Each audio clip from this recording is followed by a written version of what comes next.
If you're moving to Cincinnati, there's a mistake I see people make before they even start touring homes. They search for the house first. They find the square footage they want, save a few listings, and then realize the location doesn't work for their commute, the property type isn't what they actually wanted, or they're looking in an area where that combination is difficult to find. The better approach is to decide what kind of search you're actually running before you start saving houses. Start with the age of the housing stock you're comfortable with. Cincinnati has everything from historic homes and established neighborhoods to newer subdivisions and recently built properties.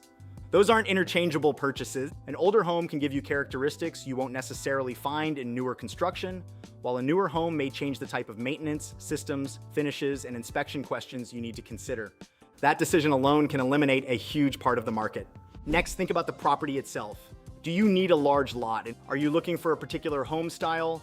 Is a basement important? Would you rather have a newer house on a smaller parcel than an older house with more land? Those choices matter because you're not just searching for a price. You're searching for a combination of characteristics. Then look at your daily drive. This is where people moving from out of state can get caught. A map can make two areas look close together, but your actual commute depends on where you're going, which roads you use, and when you're traveling.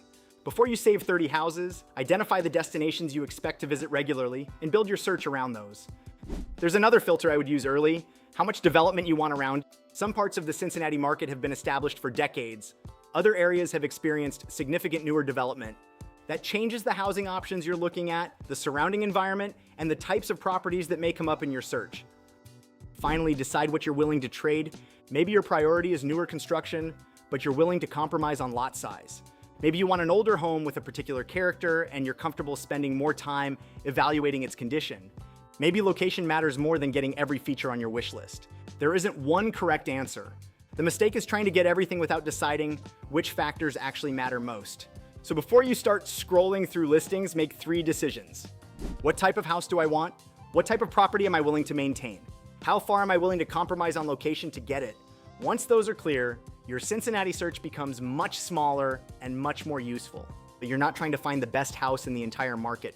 You're trying to find the right combination of property, location, and trade-offs for your search.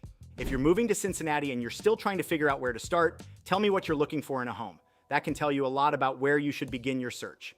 And subscribe for more straightforward Cincinnati real estate advice without the fluff.